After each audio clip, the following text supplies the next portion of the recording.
Jumpa lagi Sobat Olahraga, semoga kalian selalu dalam keadaan sehat dan penuh semangat. Hari ini kita punya kabar terbaru seputar Timnas Indonesia yang sayang banget kalau dilewatkan.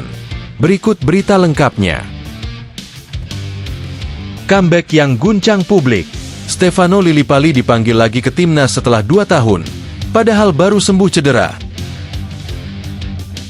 Ragnar Oratmangoen buka suara soal absennya di Timnas. Cedera parah gagalkan misi ke Piala Dunia. Tapi sebelum kita masuk ke inti pembahasan, dukung dulu channel ini dengan menekan tombol subscribe. Dengan begitu, saya makin semangat menghadirkan berita-berita menarik untuk kalian. Nama Stefano Lillipali tiba-tiba kembali mencuat di jagat sepak bola nasional. Di tengah daftar 32 pemain yang dipanggil pelatih Patrick Kluivert untuk menghadapi Cina dan Jepang dalam kualifikasi Piala Dunia 2026, kehadiran nama Lillipali jadi kejutan terbesar. Bukan tanpa alasan, pemain 35 tahun itu sudah 2 tahun tak mengenakan jersey merah putih. Terakhir kali Lillipali tampil untuk Timnas Indonesia adalah pada Maret 2023, saat Indonesia menjamu Burundi. Sejak saat itu, tak ada lagi panggilan yang datang. Banyak yang menduga, usia dan kondisi fisiknya membuatnya perlahan tersingkir dari radar pelatih. Tapi kini, semua berubah. Lillipali dipanggil kembali untuk 2 laga penting. Dan ini bukan sekadar panggilan nostalgia. Langkah ini jelas bukan keputusan emosional. Kluivert, pelatih baru asal Belanda, tampaknya melihat sesuatu yang masih sangat berharga dari sosok Lillipali. Pengalamannya, mentalitas juara, dan kontribusi taktis jadi aset penting yang bisa memperkaya skuad. Apalagi, 2 lawan yang akan dihadapi bukan tim sembarangan. Cina dan Jepang, 2 raksasa Asia yang mengancam mimpi Indonesia ke Piala Dunia. Yang lebih menarik lagi, pemanggilan ini datang hanya beberapa hari setelah Lillipali baru saja pulih dari cedera. Ya, ia sempat absen cukup lama bersama Borneo FC. Total 7 pertandingan BRI Liga 1 dilewatkan olehnya karena cedera. Namun pekan lalu, ia kembali turun ke lapangan saat Borneo FC menghadapi Madura United, dan performanya dinilai cukup menjanjikan. Statistik musim ini membuktikan bahwa Lillipali masih punya kualitas yang layak diperhitungkan. Dalam 22 pertandingan yang sudah ia mainkan bersama Borneo FC di musim 2024-2025, ia sukses menyumbang 5 gol dan 4 assist. Sebuah catatan produktif untuk seorang gelandang serang yang baru saja melewati masa pemulihan. Pengalamannya di level internasional tentu menjadi nilai lebih. Lillipali sudah menjalani proses naturalisasi sejak 2011 dan debutnya bersama Timnas Indonesia terjadi pada tahun 2013. Kala itu, Indonesia mengalahkan Filipina 2-0, dan Lillipali langsung mencetak assist di laga perdananya. Ia juga pernah memperkuat Timnas U23, di mana ia mencetak 4 gol dari 5 penampilan, angka yang sangat efisien. Total, ia telah mengoleksi 30 caps dan mencetak 3 gol untuk Timnas Senior. Namun kontribusinya tak bisa diukur hanya dari gol. Lillipali dikenal sebagai pemain yang selalu bermain dengan hati, tak segan berlari menutup ruang lawan, dan mampu menjadi motor serangan dari lini kedua. Kualitas seperti ini yang mungkin dilirik oleh Kluivert, apalagi ketika lawan yang dihadapi membutuhkan pemain dengan pengalaman dan kecerdasan bermain tingkat tinggi. Lillipali bukan nama asing dalam sejarah Timnas. Ia pernah menjadi bintang dalam perjalanan dramatis Indonesia menuju final Piala AFF 2016. Saat itu, kontribusinya sangat vital, baik dari sisi gol, assist, maupun leadership di lapangan. Meski gagal juara, namanya langsung menancap kuat di benak pendukung Garuda. Di level klub, ia pun bukan pemain biasa. Gabung Bali United pada 2017, lalu melanjutkan kiprahnya bersama Borneo FC. Lillipali telah mencatatkan 184 pertandingan resmi di Liga 1. Ia menyumbangkan 52 gol dan 51 assist, angka yang nyaris seimbang, menunjukkan kemampuannya mencetak dan menciptakan peluang secara konsisten. Kini, publik Indonesia menanti, apakah kembalinya Lillipali hanya akan jadi cerita nostalgia, atau benar-benar jadi kekuatan tambahan yang membawa Timnas melangkah lebih jauh. Laga melawan Cina akan digelar di Stadion Utama Gelora Bung Karno, Jakarta, pada 5 Juni 2025. 5 hari berselang, skuad Garuda akan melawan Jepang di kandang lawan. 2 pertandingan ini menjadi fase krusial dalam penentuan nasib Indonesia di kualifikasi Piala Dunia. Di tengah sorotan dan tekanan yang akan datang, nama besar seperti Lillipali bisa menjadi penenang. Ia pernah ada di titik tertinggi dan juga mengalami saat-saat tersulit.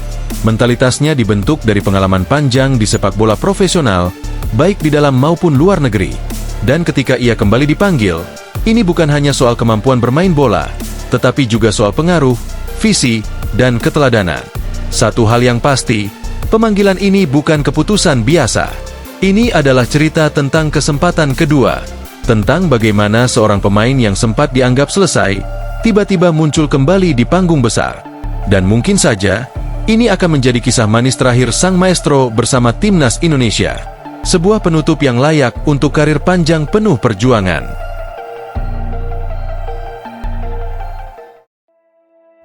Ragnar Oratmangoen buka suara soal absennya di Timnas. Cedera parah gagalkan misi ke Piala Dunia. Harapan melihat aksi Ragnar Oratmangoen di dua laga penentuan Timnas Indonesia akhirnya pupus.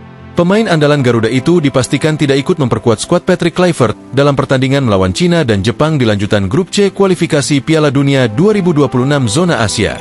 Alasan absennya? Cedera yang cukup serius. Ragnar pun tak tinggal diam. Ia langsung menyampaikan permintaan maaf dan curahan hatinya lewat media sosial. Melalui akun Instagram pribadinya, Ragnar menuliskan pernyataan emosional. Ia mengaku sangat kecewa tidak bisa ikut membela Indonesia dalam dua pertandingan paling penting sejauh ini. Karena cedera, saya tidak akan bisa bergabung dengan tim untuk dua pertandingan terakhir di ronde ini, tulisnya dalam unggahan yang langsung disambut dengan ribuan komentar dukungan dari netizen Indonesia. Ragnar tidak hanya mengungkapkan kekecewaannya, tetapi juga menjelaskan betapa besar cintanya pada tim Merah Putih. Tidak ada tempat yang lebih saya inginkan selain berada di lapangan, berjuang untuk Garuda, sambungnya. Namun, ia menegaskan bahwa kondisi tubuh harus diutamakan. Prioritasnya sekarang adalah memulihkan diri agar kembali dalam kondisi 100% untuk musim baru bersama klubnya.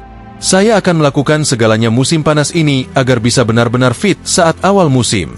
Untuk sekarang, semoga sukses dan tetaplah percaya. Tutup Ragnar dalam pesannya yang terasa sangat tulus dan emosional.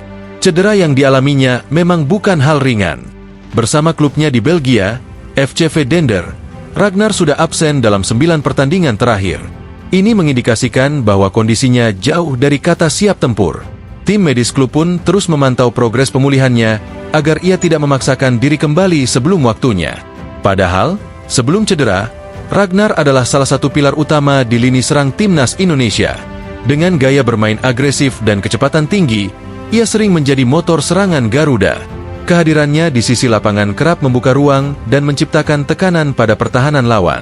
Tak heran jika publik sepak bola nasional merasa kehilangan besar atas absennya Ragnar. Pelatih Patrick Kluivert pun akhirnya tak memasukkan nama Ragnar dalam daftar 32 pemain yang dipanggil untuk pemusatan latihan di Bali. Daftar ini disiapkan khusus sebagai persiapan menghadapi dua laga penting, menjamu Cina di Stadion Utama Gelora Bung Karno pada 5 Juni 2025 dan bertandang ke markas Jepang 5 hari kemudian.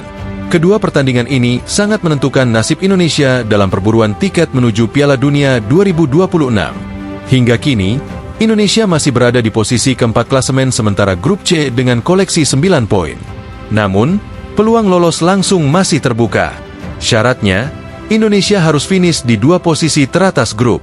Jika hanya mampu bertahan di peringkat 3 atau 4, maka jalan mereka akan berlanjut ke babak keempat, yang tentu akan jauh lebih berat dan penuh tekanan.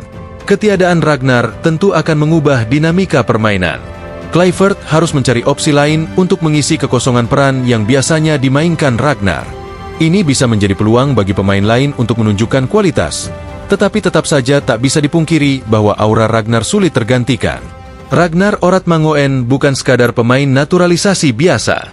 Ia sudah menunjukkan dedikasinya sejak awal bergabung bersama Garuda. Semangatnya di lapangan, loyalitasnya pada lambang Garuda, serta kemampuan teknis yang ia miliki membuatnya jadi salah satu pemain favorit publik.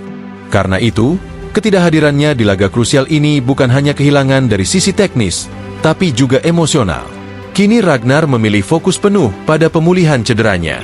Ia ingin kembali lebih kuat, bukan hanya untuk klubnya di Belgia, tetapi juga demi Timnas Indonesia di masa depan. Jika Garuda berhasil melangkah ke babak berikutnya atau bahkan ke Piala Dunia 2026, Ragnar tentu berharap dirinya bisa kembali menjadi bagian dari perjalanan besar itu. Untuk sementara, Garuda harus terbang tanpa salah satu sayap terbaiknya. Tapi seperti pesan Ragnar, kepercayaan harus tetap menyala. Ia mungkin tidak berada di lapangan, tetapi semangatnya akan terus menyertai perjuangan timnas dari kejauhan. Nah, itulah pembahasan kita kali ini. Semoga bisa menambah wawasan dan memberikan informasi yang bermanfaat untuk kalian semua. Jangan lupa terus dukung channel ini dengan like, share, dan subscribe agar kami semakin semangat menghadirkan konten menarik lainnya. Sampai jumpa di video selanjutnya.